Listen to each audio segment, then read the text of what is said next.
اعوذ باللہ من الشیطان الرجیم بسم اللہ الرحمن الرحیم وما کان اللہ لیعذبہم وانت فیہم صدق اللہ العظیم وصدق رسولہ النبی الکریم اللہم صلی علی سیدنا و مولانا محمد معدن الجود والکرم وآلہ وبارک وسلم۔ حمد و صلاۃ کے بعد دو چیزیں زندگی میں بڑی ضروری ہوتی ہیں، ان کو کبھی نہیں بھولنا چاہیے۔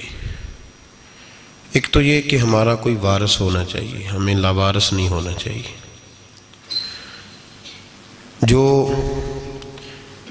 جس جانور کے گلے میں کسی کا پٹا نہیں ہوتا، اسے جس وقت جس کا دل چاہتا ہے مار دیتا ہے، اور جس کے گلے میں کسی کا پٹا ہوتا ہے بچا رہتا ہے۔ تجھ سے در در سے سگ، سگ سے ہے مجھ کو نسبت، میری گردن میں بھی ہے دور کا پٹکا تیرا۔ ایک تو وارث والا بندے کو لاوارث نہیں ہونا چاہیے، اور دوسرا اسے یہ بھی احساس ہونا چاہیے کہ میرے وارثوں کی میری طرف توجہ کتنی زیادہ ہے، میری طرف توجہ کتنی زیادہ ہے۔ اللہ بڑا مہربان ہے، بڑا کریم ہے، بڑا رحیم ہے، لیکن وہ کہتا ہے میری توجہ تو کرانا اپنی جانب، تو آ تو صحیح نا مسجد میں، میری توجہ کرانا۔ تو نماز پڑھے گا تو میں تجھے ثواب دوں گا، تو روزہ رکھے گا تو میں تجھے اجر دوں گا، تو حقوق العباد پورے کرے گا تو میں تجھے معاف کروں گا۔ یہ تھوڑی بات ہے کہ اللہ بڑا مہربان ہے تو ہم گھر میں بیٹھے رہیں تو رحمت چھلک چھلک کے آئے گی، اس میں شک نہیں، لیکن وہ کہتا ہے تجھے ماننا تو پڑے گا نا، اگر تو نہیں مانے گا تو تجھے سزا دوں گا۔ ایک تو وارث والے بنے، لاوارث نہ بنے، اور دوسرا یہ خیال کریں کہ اگر میرا کوئی وارث ہے، میرے اگر کوئی آقا ہیں، تو میں نے کس حد تک ان کی توجہ اپنی جانب کرائی ہے۔ اعلیٰ حضرت فرماتے ہیں کیسے آقاؤں کا بندہ ہوں رضا، بول بالے میری سرکاروں کے۔ نسبت بندے کو بچا دیتی ہے۔ جب کسی کا کوئی وارث ہوتا ہے تو لوگ کہتے ہیں ستّی خیرہ، میں کہتا ہوں اسے ساری خیر ہی ہوتی ہے، 7-8 نہیں، ساری خیری ہوتی ہے۔ مجھے دشمنوں نہ چھیڑو، میرا ہے کوئی جہاں میں۔ جب کوئی وارث ہوتا ہے نا تو پھر انسان بچا رہتا ہے۔ بہت ساری چیزیں تو ویسے ہی وارثوں کے کھاتے میں چلی جاتی ہیں، ادھر آتی نہیں۔ بہت ساری چیزیں تو ویسے وارثوں کے کھاتے میں چلی جاتی ہیں۔ وارثوں کے کھاتے میں حضرت بابا بلے شاہ صاحب فرمایا کرتے تھے، بلے شاہ دیو جانے مینوں اپنی توڑ نبھا لیندے۔ یاد رکھیں، لاوارث اور بے وارث نہ بنے۔ جو بچہ باپ کے گھر کے اندر رہتا ہے، چھتری کے نیچے رہتا ہے، جو کہتا ہے میں ابا جی کے ساتھ ہوں، میں ادھر بیٹھا ہوں آپ کے ساتھ ہوں، باپ بھی خیال کرتا ہے، وہ کہتا ہے ٹھیک ہے میرا بیٹا ہے، اس کی ضرورتوں کا خیال کرتا ہے۔ جو بیٹا اپنے 4 برتن لے کے علیحدہ ہو جائے، ابا جی پتہ اسے کیا کہتا ہے؟ کہتا ہے کماتے کھا، موج کر، اب کماؤ اور کھاؤ، بات ختم ہو گئی۔ جب تک تو میری چھتری کے نیچے تھا، میری ذمہ داری میں تھا، اب موج کرو۔ اور بعض باپ ایسے بھی ہوتے ہیں جو کہتے ہیں بھئی وہ علیحدہ ہے، میرا اس کے سیاہ سفید سے کوئی تعلق، علیحدہ نہ ہو جائیں، کبھی بھی علیحدہ نہ ہو جائیں۔ جڑی بکری اجڑوں وچھڑی وہ بگیاڑا جوگی، علیحدہ نہ ہو جائیں، اندر رہیں، چھتری کے نیچے رہیں، ادھر ادھر دائیں بائیں نہ بھاگیں۔ قرآن مجید فرقان حمید کی سورہ انفال کی آیت نمبر 33،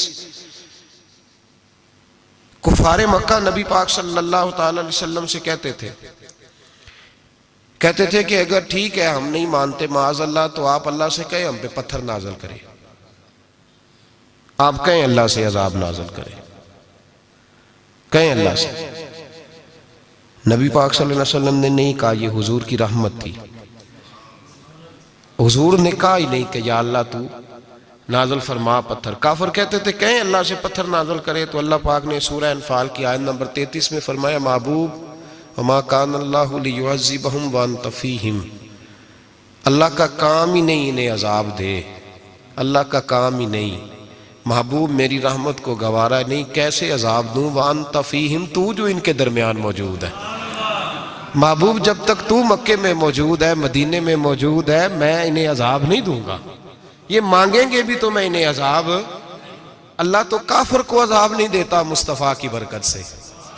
اللہ تو کافر کو، بلکہ ایک نکتہ ہمارے مفسرین نے بیان کیا ہے. نبی پاک صلی اللہ علیہ وسلم طائف تشریف لے گئے تو حضور سید عالم صلی اللہ علیہ وسلم نے ان کو تبلیغ کی، انہوں نے جواب میں پتھر مارے، حضور کو لہو لہان کر دیا. حضور واپس تشریف لائے. حضرت زید بن حارثہ رضی اللہ تعالیٰ عنہ ساتھ تھے. کہتے ہیں جب واپس آئے تو اللہ پاک نے حضرت جبریل امین کو بھیجا، کہا میرے محبوب سے جا کے پوچھو کہ حبیب اگر تو کہتا ہے نا تو میں ان کو 2 پہاڑیوں کے بیچ رکھ کے مسل دیتا ہوں، 2 پہاڑیوں کے درمیان رکھ کے پیس دیتا ہوں، تباہ کر دیتا ہوں ساری بستی طائف کی. اگر تو کہتا ہے مسل دیتا ہوں ساری بستی، تو اگر کہتا ہے تو. حضور نے فرمایا نہیں یا اللہ، چلو یہ نہیں مانتے، ان کی آنے والی نسلیں ہی مان جائیں گی. یہ نہیں. اب ہمارے مفسرین نے یہاں ایک جملہ لکھا ہے، ہمارے بزرگ فرماتے ہیں جو رب کافر کو عذاب نہیں دیتا بغیر محبوب کے مشورے کے، کافر کو عذاب نہیں دیتا محبوب کے مشورے کے بغیر، تو مسلمانوں کو کیسے عذاب دے گا؟ جو کافر کو عذاب دینے سے پہلے نبی پاک سے مشورہ کرتا ہے، تو کہے تو دے دوں عذاب. کافر کو عذاب نہیں دے رہا، پہلے مصطفیٰ سے پوچھتا ہے حبیب تو اگر کہے تو دوں عذاب. تو کیا وہ مسلمان کے بارے میں نبی پاک سے مشورہ نہیں کرے گا؟ تو پھر اعلیٰ حضرت بول پڑے، کہنے لگے کیسے آقاؤں کا بندہ ہوں رضا، بول بالے میری سرکاروں کے، کیسے آقاؤں کا بندہ ہوں رضا، بول بالے. اور پھر کہنے لگے پیش حق مجدہ شفاعت کا سناتے جائیں گے، وہ آپ روتے جائیں گے، ہم کو ہنساتے جائیں گے. وسعتیں دی ہیں خدا نے دامن محبوب کو، جرم کھلتے جائیں گے اور وہ چھپاتے جائیں گے. اور باغ جنت میں محمد مسکراتے جائیں گے، پھول رحمت کے گریں گے، ہم اٹھاتے جائیں گے صلی اللہ علیہ وسلم. تو یاد رکھیں جب کوئی وارث ہوتا ہے تو وہ بچاتا ہے، وہ دفاع کرتا ہے، آگے کھڑا ہو جاتا ہے، کہتا تو میرے ساتھ بات کر، بچے کو چھوڑ، میرے ساتھ بات کر، وہ سامنے. اور ویسے بھی بندہ غیور ہوتا ہے، یار مجھے زیادہ تو نہیں، چلے میں اتنا سیانہ تو نہیں، اتنا مجھے ضرور پتا ہے کہ چھوٹے بھائی کو خود رکھ کے نہ کئی دفعہ بندہ ٹانگوں کے نیچے تو ٹھڈوں اور مکوں سے پھینٹی لگاتا ہے، ناک سے خون بھی نکال دیتا ہے اپنے بھائی کو. لیکن گلی میں اگر کوئی اور تھپڑ مارے تو بندہ کہتا ہے تیری طاقت کیسے ہوئی، میرے بھائی کو ہاتھ لگایا تو نے، تیری جرت کیسے ہوئی. ڈنڈا لے کے بندہ اپنے بیٹے پہ سارا ڈنڈا ہی توڑ دیتا ہے مار مار کے. تو غلط کام کرتا ہے. باہر اگر کوئی میلی آنکھ سے دیکھے، میلی آنکھ، وارث جیندے ہون تے بوٹے سکدے نہیں. جب کوئی وارث ہوتا ہے تو کہتا ہے نا بھائی نا، سوال ہی نہیں پیدا ہوتا، ہو ہی نہیں سکتا. میرے حضرت صاحب فرمایا کرتے تھے ہم تو ان وارثوں کے ماننے والے ہیں کہ جب قبر میں جاتے ہیں تو وارث سراہنے آ کے کھڑے ہوتے ہیں، کہتے ہیں یا رسول اللہ یہ آپ کے دروازے کا غلام ہے، میں نے خود بازو پکڑ کے غلام بنایا ہے. یہ کیسے ہو جاتا ہے؟ وہ وارث آ کے کھڑے ہو جاتے ہیں خود. اور میں نے کئی دفعہ سنائی یہ بات، مولوی اشرف علی تھانوی نے لکھا ہے، غوث اعظم رضی اللہ تعالیٰ عنہ کا دھوبی کپڑے دھوتا تھا، فوت ہو گیا تو قبر میں فرشتے نے آ کے پوچھا من ربو کا، کہنے لگا جی میں تو عبد القادر جیلانی کا دھوبی ہوں. پھر پوچھا ماں دینو کا، کہنے لگا ساری زندگی غوث کے کپڑے دھوئے، میں اس کے کپڑے دھوتا رہا ہوں. اس نے کہا میں رب اور دین پوچھتا ہوں تو عبد القادر کا بتاتا ہے.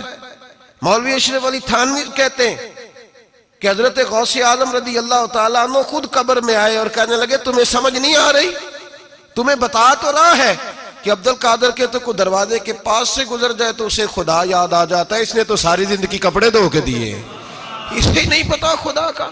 کیسے آقاؤں کا بندہ ہوں رضا، بول بالے میری سرکاروں کے. کوئی وارث ہوتا ہے جب کوئی تیرا وارث ہوتا ہے پھر تو بہت ساری ذمہ داریاں ویسے وارث کی ہوتی ہیں. جب کوئی تیرا وارث ہوتا ہے لاوارث بن کے زندگی نہ گزارے. ہم نے کسی کو وارث بنایا ہی نہیں، بیعت بھی رسمی، عقیدت بھی رسمی، ارادت بھی رسمی، رسم ہی رسم، نام لکھوانے کے لیے بس کہہ دیا فلاں جگہ ہیں. او بھائی جب کوئی وارث ہوتا ہے تو پھر حالات بدلے ہوئے ہوتے ہیں، پھر مزاج بدلے ہوئے ہوتے ہیں. حضرت مرزا مظہر جانا فرماتے ہیں کہ بارش ہوئی تھی تازی دلی میں تازی بارش ہوئی تھی. ایک بابا لکڑی کے جوتے پہنے کھڑا ہوں، اللہ اللہ اللہ اسی کسے دے کچھ بھی نہیں لگ دے نہ کوئی ساڈا دردی. بابا مست ہو کے جا رہا، اللہ اللہ کرتا جا رہا. ایک طوائف اپنے کوٹھے سے اتر کے تو سیڑھیوں پہ بیٹھی تھی، ساتھ اس کا یار بھی بیٹھا تھا۔ بابا اپنی مستی میں جا رہا ہے تو بابا جی کے پیروں سے کچھ مٹی اڑی تو اس عورت کے کپڑوں پہ پڑ گئی، پرواہ نہیں، بزرگ گزر رہے، وہ یار اس کا دوڑا ہوا آیا، اس نے آ کر تھپڑ مارا، کا خیال نہیں سارے اس کے کپڑے آلودہ کر دیے، تو کدھر تیرا دماغ نہیں ٹھیک؟ بابا نے نظر اٹھائی، کہا بیٹے میں نے دیکھا نہیں، چل اللہ تیرا بھلا کرے، تو نے بدلہ لے لیا۔ بابا جی چپ کر کے وَإِذَا خَاطَبَهُمُ الْجَاهِلُونَ قَالُوا سَلَامًا، چپ کر کے گزر گئے۔ ٹھنڈ کا موسم تھا، بارش تازہ ہوئی تھی، حلوائی دودھ کاڑ رہا تھا، اس نے بٹھایا بابا جی کو پھٹے پہ، پیالہ پکڑا، دوڑ کے آگے بڑھا، بزرگ آ گئے، آئیے بیٹھیے، دودھ کا گرم گرم پیالہ شکر ڈال کے دیا، بابا جی نے دودھ پیا، پھر نظر جھکی، پھر رنگ بدلا، کہنے لگے مالک تو کتنا بے نیاز ہے، کہیں تھپڑ مرواتا ہے، کہیں دودھ پلاتا ہے، تیری بے نیازی ہے نا، ادھر تھپڑ مروایا، یہاں دودھ پلایا، تو ہی جانتا ہے تیرے رنگ کیا ہے۔ ابھی بابا وہیں بیٹھا تھا، دوڑے آئے پیچھے سے لوگ، شور ہوا، بابے کو دبوچ کے وہاں لے گئے جہاں اس نوجوان نے تھپڑ مارا تھا، کہا تو اللہ کا بندہ ہے، اللہ کے بندے بد دعا تو نہیں دیتے؟ ہوا کیا؟ کہا تو نے بد دعا دی ہے؟ کہا نہیں دی، بات بتاؤ۔ کہنے لگے اس نے تجھے تھپڑ مارا ہے، چھت پہ چڑھا ہے، پیر پھسلا ہے، گردن کے بل گرا ہے، منکا ٹوٹ گیا، مر گیا ہے، تو نے بد دعا دی ہے۔ بابا جی کہنے لگے یار میں نے تو دوسرا لفظ بھی نہیں کہا، بھلا ہو کہہ کے گزرا ہوں، میں نے نہیں بد دعا دی۔ کہا تو نے دی ہے تبھی تو مر گیا۔ کہا نہیں دی۔ کہا بابا تو بزرگ آدمی ہے، سچ بول۔ تو بابا جی کہنے لگے سچ سنو، پھر میں آ رہا تھا، میرے پیروں سے مٹی اڑی، اس کے یار کے کپڑوں پہ پڑی، اسے برا لگا، اس نے مجھے مارا، جب اس نے مجھے مارا تو میں کوئی لاوارث تو نہیں تھا، جب اس نے مجھے مارا تو میں کوئی لاوارث تو نہیں تھا، مجھے دشمنوں نہ چھیڑو، میرا ہے کوئی جہاں میں ابھی پکار لوں گا، نہیں دور ہے مدینہ، اس نے مجھے مارا تو میں کوئی لاوارث تھا کہ میرا بدلہ کوئی نہ لیتا، اس نے مجھے مارا ہے تو میرے یار کو برا لگا تو اس نے اسے مار دیا ہے، میری تو غلطی کوئی نہیں، یاروں کا جھگڑا ہے، یہ تو دوستوں کا جھگڑا ہے، یہ تو یاروں کا جھگڑا ہے، کوئی غلطی نہیں میری، کوئی غلطی نہیں، خش خش جنہ قدر نہیں میرا، اے میرے صاحب نو وڈیاں، میں تے گلیاں دا روڑا کوڑا، میں گلیاں دا روڑا کوڑا، میں نو محل چڑھایا ہے سائیاں، میں نو محل چڑھایا ہے سائیاں۔ فرمایا اس نے مجھے لاوارث سمجھا تھا کہ تھپڑ مار کے گزر جائے، میرا کو پوچھے گا ہی نہیں۔ میرے رسول پاک علیہ السلام کے بارے میں رب فرماتا ہے ابھی میں تو تیرے ہوتے ہوئے کافر کو سزا نہیں دیتا کہ تو موجود ہے۔ یاد رکھیں حضرت فضیل بن عیاض فرماتے ہیں ایک جوان تھا،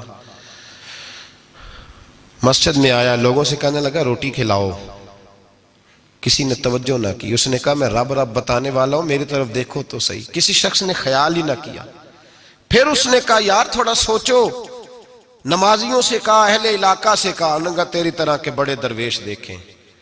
مسجد کے محراب میں وہ رب کریم کا بندہ انتقال کر گیا، جب فوت ہو گیا نا، لوگوں کا مزاج ہے بیمار کو دوائی نہیں دیتے، جنازے پہ وقت پہ پہنچ جاتے، جب کوئی گر رہا ہوتا ہے تو سہارا کوئی نہیں دیتا، جب کوئی گر جاتا ہے ٹانگ ٹوٹ جاتی ہے تو تیمارداری کو زمانہ پہنچ جاتا ہے۔ اور بزرگ وہ نوجوان اللہ کا نیک بندہ مسجد کے محراب میں فوت ہو گیا۔ حضرت فضیل ابن عیاض کہتے ہیں امام صاحب نے اعلان کیا چندہ دو، کوئی لاوارث فوت ہو گیا، کفن دینا، چندہ کٹھا ہوا، کفن خریدا، جنازہ پڑا، عشاء کے بعد دفن کر کے آئے، فجر کی نماز کے لیے جب امام اور مؤذن مسجد میں آئے تو چیخیں مارنے لگے، تڑپنے لگے، دور دور تک آوازیں پھیل گئی، دنیا دوڑی آئی، کیا ہوا؟ کہنے لگے وہ جو تم نے کفن پہنایا تھا وہ یہاں پڑا ہوا ہے، اور دیکھو کفن پہ تحریر لکھی ہے۔ تحریر کیا ہے؟ عرش کے مالک نے فرمایا میرے دوست نے روٹی مانگی تم نے دی نہیں، اس نے تمہیں میرے قریب کرنے کے لیے اپنی طرف توجہ کرائی، تم نے کی نہیں، اور میرا یار تمہارے کفن کا محتاج تھا، سنبھال کے رکھو اپنا کفن، میں نے اسے جنت کا لباس عطا فرما دیا، سنبھال کے رکھو، یہ کوئی لاوارثوں کا ٹولہ ہے۔ یاد رکھیں جو وارث والے ہیں، وارث والے ان کا رنگ اور ہے، جو ماننے والے ہیں ان کا مزاج اور ہے، اپنی زندگی لاوارثوں کی طرح نہیں گزارے، تھوڑا سا ادھر گیا تھا تو پھر تھوڑا سا ادھر گیا تھا تو تھوڑا سا، یہ کیا بات ہوئی، یہ کیا بات ہوئی؟ اپنے آپ کو، اپنی نسبت کو، اپنے عقیدے کو مضبوط رکھیں. 1 انچ کے لیے اعلیٰ حضرت فاضل بریلوی رحمت اللہ علیہ کے مکان کی دیوار گر گئی. ایک کونا مکان کا، آپ جانتے ہیں پرانی دیواریں چھوٹی ہوتی تھی اور بارشوں میں اکثر گھروں کی دیواریں گری ہوئی ہوتی تھی. ایک سائیڈ کی دیوار گر گئی تو اس کونے میں ہندوؤں کا گھر تھا. اب مستری صاحب رات کو آئے، ان سے بات ہوئی تو کہنے لگے سویرے کام شروع کروں گا. کہا 1-2 صاحب نے کہ ہندوؤں کا گھر ساتھ ہے اور وہ دشمن بھی بڑے زیادہ ہیں، تو رات کو ہی ہو جائے. کہنے لگا جی نہیں، میری مجبوری ہے، مزدور کہاں سے لاؤں گا، بڑے معاملات ہیں، سویرے شروع ہوگی. اب رات کو مولانا ظفر الدین بہاری علیہ رحمہ کہتے ہیں بچے مدرسے کے، باقی سارے لوگ، سب کو جمع کیا گیا، چونکہ اس طرف سے تھوڑا خطرہ تھا ہندوؤں کی جانب سے. کہا جناب یہ بڑے دشمن ہیں اسلام کے، تو اس طرح کرو کہ 2-3 بچوں کی ڈیوٹی لگائیں یا کچھ لوگوں کی یہاں رات کو پہرا دیا جائے. ٹھنڈ بھی بڑی زیادہ تھی، کھڑا ہونا بھی مشکل تھا. اعلیٰ حضرت رحمت اللہ علیہ عشاء کی نماز کے بعد جلدی حجرہ خاص میں تشریف لے جاتے تھے. اس رات جب دیکھا نا باہر شور ہو رہا ہے تو اسی طرح سر پہ ایک رومال لپیٹا تو باہر آ گئے. کہنے لگے کیا شور ہے؟ کہ حضور سردی ذرا زیادہ ہے تو یہاں کسی کی ڈیوٹی لگانی ہے پہرے کی. 2 منٹ خاموش رہے، پھر فرمانے لگے کوئی ضرورت نہیں، جاؤ سو جاؤ سارے جا کے، کوئی ضرورت نہیں، جاؤ اپنے اپنے گھروں کو، کوئی حاجت نہیں، پہنچ جاؤ. کہا حضور مہربانی کرے، وہ طے ہونے لگا تھا. فرمایا میری وجہ سے کیوں کوئی ساری رات بیدار رہے، جاؤ تمہیں کہا نا آرام کرو. لوگ سو گئے. صبح فجر کی نماز پڑھ کے اعلیٰ حضرت رحمت اللہ تعالی علیہ جب سیڑھیاں اتر رہے تھے رضا مسجد کی، تو وہ جس ہندو کی جانب سے زیادہ خطرہ تھا وہ سیڑھیوں پہ بیٹھا تھا، مسجد کی سیڑھیوں پہ. سب لوگوں کی توجہ ہو گئی. کہنے لگا مولانا میں کلمہ پڑھنے آیا ہوں، مجھے کلمہ پڑھا کے مسلمان کر دیں، میں کلمہ پڑھنے آیا ہوں، مسلمان کریں. لوگوں کی توجہ. اعلیٰ فرمانے لگے نہیں ابھی تو انتظار کر، تھوڑی دیر کے اچھی طرح سوچ لے، جذباتی فیصلہ نہ کر کہ تو آ رہا ہے. یہ کہہ کے جب 2 سیڑھیاں نیچے اترے اس کے پاس سے تو اس نے پیر تھام لیے. کہنے لگا اب ایسے تو نہ کرو، رونے لگا. اعلیٰ حضرت رحمت اللہ نے کلمہ پڑھایا، کچھ باتوں کی نصیحت فرمائی، تشریف لے گئے. گھیرنے والے گھیر کے بیٹھ گئے. کہنے لگے ہمیں بھی بتا بدلہ کیسے ہے. کہنے لگا دیوار گر گئی، آدھی رات کے وقت، آدھی رات تک انتظار کرتا رہا، پہرے دار کوئی نہیں، تو 2 تلواریں لے کر جب میں ان کے مکان کی جانب بڑھا، میں نے کہا آج گردن کاٹوں گا اور کاٹ کر کے نکلوں گا. کہتا ہے جب میں قریب آیا تو 2 شیر کھڑے تھے، اوپر سے پلٹ کے آیا تو پھر کھڑے تھے، ادھر سے پلٹ کے آیا تو پھر کھڑے تھے. فرماتے ہیں میں 2 گھنٹے کے بعد آیا تو پھر پلٹ کے کھڑے تھے، میں پھر 1 گھنٹے کے بعد آیا، سحری کا وقت ہو گیا تو پھر پلٹ کے کھڑے تھے. اب میں ڈر کے بھاگا. کہتے ہیں فاضل بریلوی نے اپنی کھڑکی سے منہ باہر نکالا. کہنے لگے اور کتنا تجربہ کرے گا، مجھے تو لاوارث سمجھتا ہے، لاوارث ہوں میں، اور کتنا تجربہ کرے گا، بس کر مان جا. میں نے کہا حضور یہ کون ہے، مجھے بتائیے تو صحیح یہ کون ہے. تو کہنے لگے میں نے ساری زندگی رسول اللہ کی عظمت کا دفاع کیا ہے، ساری زندگی غوث اعظم کے نعرے لگائے ہیں.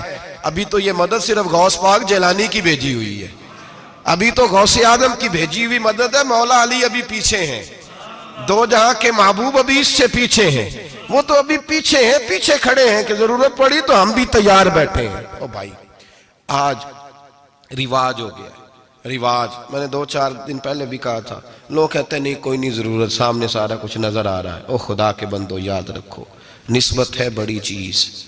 جہانے تگو دو میں اگر کسی کو نسبت میسر آ گئی نا، نسبت، خالی دامن ہی مل گیا، تیرے ہاتھ میں کچھ ہے تو ہونی چاہیے نا. خالی دامن ہی تجھے کسی کا میسر آ گیا تو بچ گیا. اپنی نسبتوں کی حفاظت کریں، ان کو مضبوط کریں، ان پر محنت کریں، ان پر توجہ رکھیں. یہ نسبت جو ہوتی ہے نا، نسبت، یہ دیکھیں نا ایک گتا ہے، وہ عام کتاب کو لگا ہوا ہے تو جہاں مرضی رکھ دو، اس کی کوئی قدر نہیں. لیکن جو گتا قرآن مجید کو لگ گیا ہے اس کو بغیر وضو چھونا جائز ہے. ایک پٹھے پہ اینٹ بنی ہے جو باتھ روم میں لگ گئی، وہاں بغیر جوتے کے جایا نہیں جا سکتا، اور جو مسجد میں لگ گئی وہاں جوتے پہن کے جایا نہیں جا سکتا. یہ نسبت ہے بڑی چیز. اگر میسر آئے، نصیب ہو، اپنی نسبت کو مضبوط کر کے رکھا کریں، اس کی جولانی کا مظاہرہ کیا کریں. اس نسبت میں روز توانائی آنی چاہیے. میں آپ کو بڑی ذمہ داری کے ساتھ ایک بات بتاتا ہوں تجربے کی. ہمیں جتنا کسی نے آ کے کہا ہے نا نسبت کے خلاف، ہماری نسبت اس سے زیادہ مضبوط ہوئی ہے. ہمیں جتنا کسی نے آ کے کہا ہے نا جی آپ کو کیا ملا، آپ کو کیا ملا، تو ہم نے اتنا کہا یار جیسے جیسے تو کہتا جاتا ہے ہماری تو نسبت میں اضافہ ہوتا جاتا ہے، ہمارا تو مزاج بدلتا جاتا ہے، روز ایک نیا پردہ کھلتا ہے، روز ایک نیا رنگ واضح ہوتا ہے، روز ایک نئی توانائی. ابھی تھوڑے دن کی بات ہے، ایک مولانا شرف الدین صاحب ہیں، مفتی صاحب، میرے حضرت صاحب کے مرید ہوئے، مفتی تھے، عالم آدمی تھے، سرکار تاج الشریعہ، ہمارے شیخ سے بیعت کی. اب ہمارے حضرت صاحب کا اس وقت حال وہی ہے وَرَأَيْتَ النَّاسَ يَدْخُلُونَ فِي دِينِ اللَّهِ أَفْوَاجًا. اب فوجوں کی فوجیں لوگ آتے ہیں. ہم نے دیکھا ہے صرف خالی مرید ہونے والے بار سینکڑوں کی تعداد میں ہزاروں لوگ بیٹھے ہیں کہ صرف بیعت اتنا کہہ دیں ہم نے قبول کیا. اس عالم میں اور جہاں حضرت صاحب کا اعلان ہو جائے کہ تشریف لا رہے ہیں وہاں لاکھوں کا مجمع جمع ہو جاتا ہے اور ایک جھلک دیکھنے کو لوگ ترستے رہتے ہیں. یہ کیفیت ہم نے دیکھی. وہ دور گزر گیا، کبھی ایسا بھی ہوتا تھا ایک میں ہوتا تھا، ایک تو ہوتا تھا، اور تیسری تنہائی ہوتی تھی. وہ دور بیت جاتا ہے، وہ لمحے کسی کسی کو نصیب آتے ہیں. حضرت کا وہ مولانا شرف الدین صاحب کہتے ہیں میں مرید ہوا، تو مرید ہوا مجمع میں رسی حضرت پھینکتے ہیں یا چادر پھینکتے ہیں تو پکڑ کے مرید ہوا، تو ساتھ ساتھ اور چادریں باندھی تھی، لوگوں نے پکڑی ہوئی تھی. ایک مولانا میں جب بیعت ہو کے آیا ان کو بتایا تو مجھے کہنے لگے یار تو ایسی جگہ مرید ہو گیا جو تیری بات بھی نہ سن سکیں، جن کو تو دکھڑا بھی نہ سنا سکے، جو مصروف ہی بڑے رہتے ہیں، کہاں مرید ہو گیا تو؟ ایسے پیر کا بیعت ہوتا جہاں تو جاتا وہ تیرے پاس آتے، گفتگو ہوتی، بات چیت ہوتی. کہتے جب انہوں نے مجھے بہت زیادہ قائل کیا نا، بہت زیادہ، تو میں نے ارادہ کر لیا، میں نے کہا بات ٹھیک ہے، بیعت کہیں اور ہونا چاہیے تھا.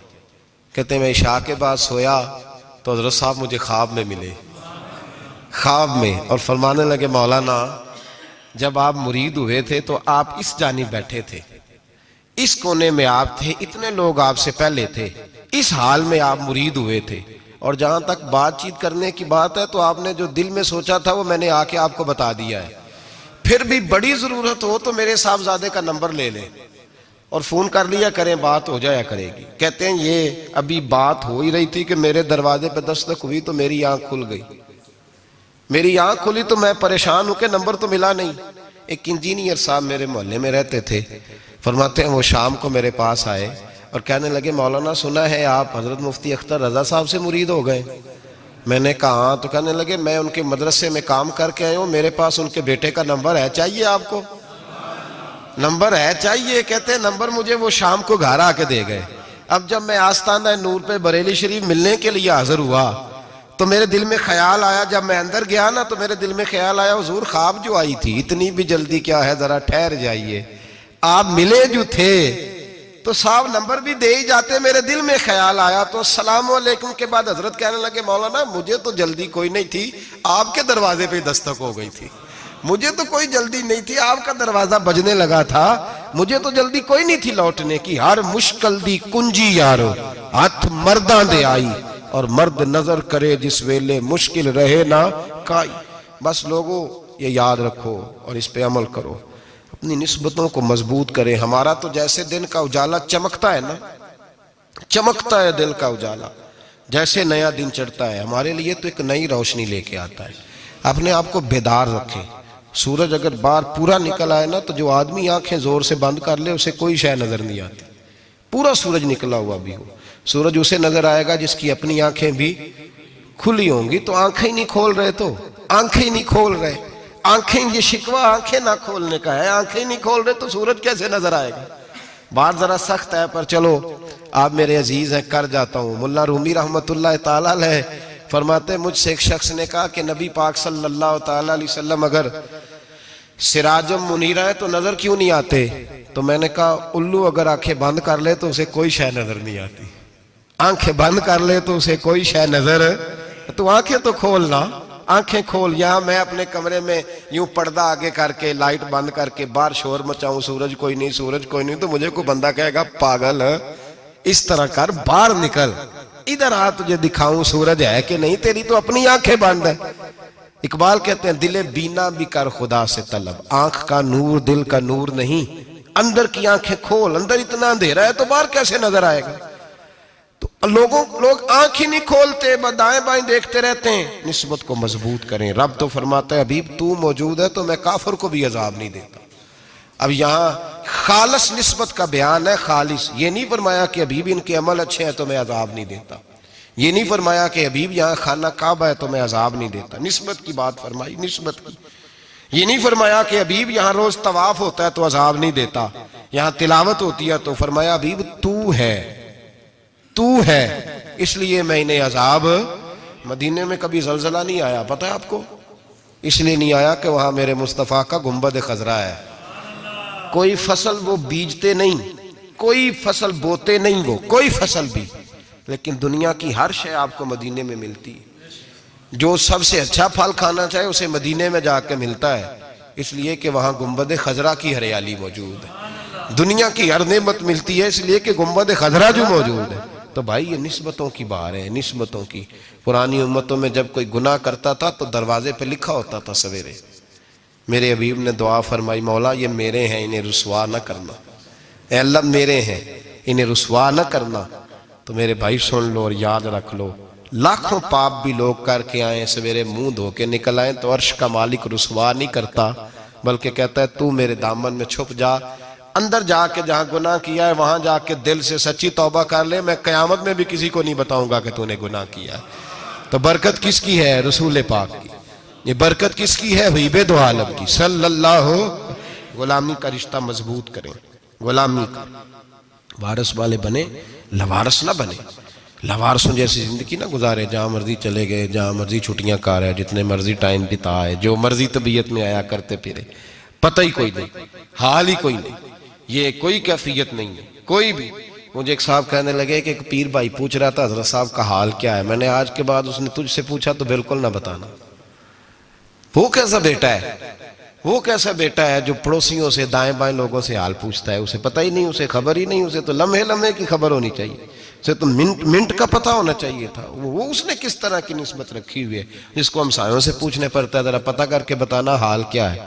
تو کدھر تھا بھائی، اتنی دیر ہو گئی، تو نے حال بھی کسی اور سے پتہ کرانا ہے۔ میں نے کہا اس کو کہنا آج کے بعد حال پوچھنا ہوا تو خط لکھے، میں بھی جواب لکھ دوں گا، بات ختم ہو گئی۔ جب دور دور جو رہنا ہے تو ٹھیک ہے، پھر اس طرح نہ تو خدا ہے نہ میرا عشق فرشتوں جیسا، دونوں انسان ہیں تو پھر کیوں اتنے حجابوں میں ملے۔ اور اس نے کہا تھا اب کہ ہم بچھڑے تو شاید کبھی خوابوں میں ملے، جیسے سوکھے ہوئے پھول کتابوں میں ملے۔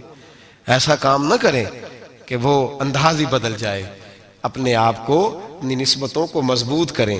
اللہ تبارک و تعالیٰ سے دعا اور التجا ہے کہ اللہ کریم ہمیں نسبتوں کی مضبوطی عطا فرمائے، اور اللہ تبارک و تعالیٰ ہمیں یہ توفیق دے کہ ہم سمجھ جائیں اس بات کو کہ اصل بات ہے کیا، اور اصل کی مضبوطی کتنی ضروری ہے، اصل تک پہنچنا کتنا ضروری ہے۔ اور یہ بھی یاد رکھیں، اماں جب ناراض ہوتی ہے نا، جب اماں ناراض ہوتی ہے تو کہتی ہے بس نکل جاتا، فٹافٹ نکل جاتا، دوڑ جا، کوئی تعلق نہیں۔ ابا بھی کہتا ہے آج آیا تو ٹانگیں توڑ دوں گا، حال ہی کوئی نہیں۔ اور وہی بیٹا جا کے 2 منٹ پیروں میں بیٹھتا ہے، کہتا ہے اماں تجھے پتہ ہی نہیں میں کتنی ٹینشن میں تھا۔ تو وہی اماں باہر نکل کے پہلے بڑھ کے مار رہی ہوتی ہے حد کر دوں گی، پھر وہی اماں کہتی ہے بڑا پریشان ہے بیچارہ۔ یہ کیفیت ہے، اپنے آپ کو صحیح کریں، اپنی نسبتوں کو مضبوط کریں، احکامات پہ عمل کریں، محبوب کی غلامی تگڑی کریں۔ یہ جو سستیاں ہیں، کوتاہیاں، ان کو دور کریں۔ زندگی کا لطف آتا ہی تب ہے جب آپ پورے طور پر اپنے آپ کو چاق و چوبند کرتے ہیں۔ اگر تھوڑا کر لیا، تھوڑا چھوڑ دیا، 1 پڑھ لی، 3 رہ گئیں، 3 پڑھ لیں، 2 رہ گئیں، یہ لطف نہیں ہے، یہ ذائقہ نہیں ہے۔ اپنے آپ کو مضبوط کریں اور پورا مضبوط کریں، پوری اپنے اندر جو ہے وہ جولانی نسبت کی پیدا کریں۔ بس یہ دعا کریں اللہ جب تک زندہ رکھے غلامی میں رکھے، اور مارے تو غلاموں جیسی موت عطا فرمائے۔